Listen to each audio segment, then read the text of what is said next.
প্রিয় ভিউয়ার্স, আসসালামু আলাইকুম। ছোট খামার বাড়ির পক্ষ থেকে সবাইকে আরও একবার অভিনন্দন জানাচ্ছি। আজ আমরা আপনাদের যে বিষয়টি দেখাবো, বিশেষ করে যারা এআই টেকনিশিয়ান, এআই কর্মী তাদের উদ্দেশ্যে, সাথে সাথে যারা ডেয়ারি খামারি তাদের জন্য আমরা এই গাভীটাকে কৃত্রিম প্রজননের কাজ সম্পন্ন করব এখনই। এই কাজ করার সময় আমাদেরকে একটা জিনিস লাগে, আমাদের যে হ্যান্ড গ্লোভস লাগে।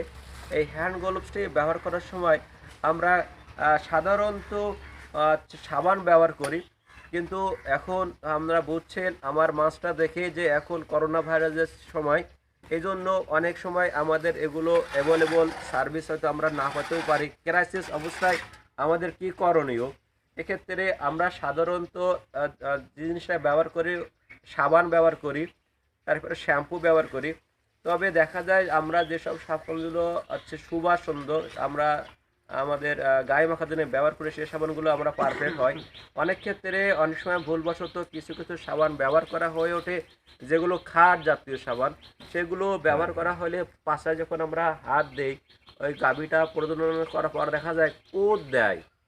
ওটা এমনটা কোদ দেয় যে ইরিটেশন হয়, যেমন কোদ দেয় মনে হয় যে সেটা নাড়ি মুড়ি বাইর হয়ে যাচ্ছে। এই জন্য এটা ভুলের কারণে হয়। যদি আমারও হয়েছিল একটা সময়, আমি হচ্ছে বল সাবান বা খারযুক্ত সাবান, ওই যে সাবান দিয়েছিলাম, সম্ভবত ওইটা ছিল হচ্ছে হুইল সাবান, সম্ভবত এটা হুইল সাবান ছিল, নামটা শিওর না। তারপরে ওই খামারি ফোন দেয় আমাকে যে গরুটা খুব কোদ দিচ্ছে, মনে হয় বাচ্চা হবে, এমনটা কেন হলো? পরে আমি হচ্ছে আমাদের স্যারদের সাথে শরণাপন্ন হলাম, স্যার এইটা তো কেন হয় আমি বুঝলাম না। তো উনি বললো কী ধরনের সাবান ওখানে ইউজ করা বলো। আমি তো তখন মনে করলাম যে কী ধরনের, তখন উনি আমাকে জানালো যে এই ধরনের সাবান, এইটার কারণ হতে পারে। সেক্ষেত্রে করণীয় ছিল কী সমস্যা হলে কী করবেন সেটা আমরা একটু পরে বলবো, যে সমস্যাটা কী করবেন। তুমি ওই ক্ষেত্রে সাবান ব্যতীত আমরা শ্যাম্পু ব্যবহার করতে পারি, ভালো শ্যাম্পু। মনে করেন এমন খামারে গেছেন যেখানে সাবানও নয়, শ্যাম্পু নেই, সেক্ষেত্রে আপনি কি করবেন? এই ক্রাইসিস অবস্থায় আমরা বিকল্প পদ্ধতি হলো আমরা তেল ব্যবহার করতে পারি।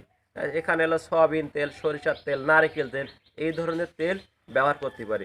তা আমরা সরিষাটাই মানে বেটার হবে। হ্যাঁ রাইট, সরিষার তেলটা হলো খুবই বেটার হবে।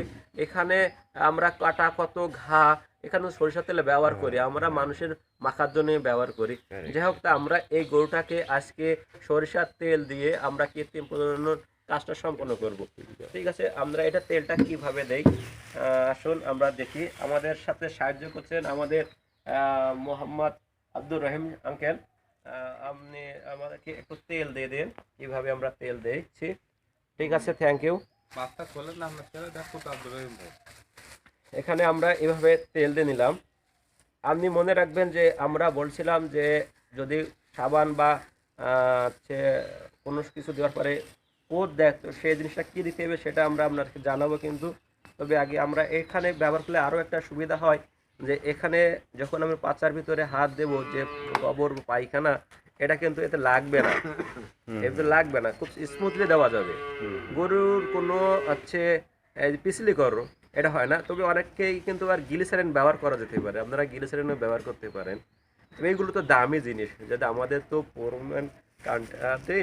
যাই হোক, আমরা এটা দেখছি কত স্মুথলি দেওয়া যাচ্ছে। আসেন আমাদের কাজে সাহায্য করবেন আমাদের আরও এক খামার ভাই, ওনার মুন্সি মানুষ। ধরেন এখানে দাঁড়ানোর অ্যাঙ্গেলটা হলো আমাকে একটু সুন্দরভাবে দাঁড়াতে হবে। প্রথমে একটু 1 আঙুল, 2টা আঙুল, 3টে আঙুল, তারপরে আমাকে এভাবে হাত দিতে হবে। আমরা এভাবে দেখাই। এই যে একদম যারা, বিশেষ করে যারা নতুন এআই কর্মী হচ্ছেন, যারা ট্রেনিং নিচ্ছেন, তাদের জন্য এই ভিডিও অনেক পারফেক্ট হবে। হ্যাঁ, আমরা পিটি আমাদের কিছু হেল্প করেন আপনি।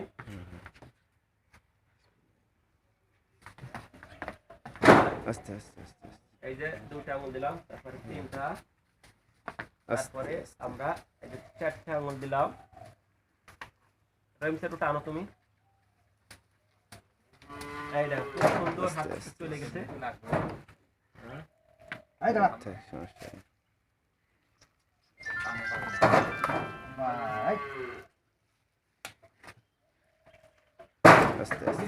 আপনি পুষ্প দেখেন না,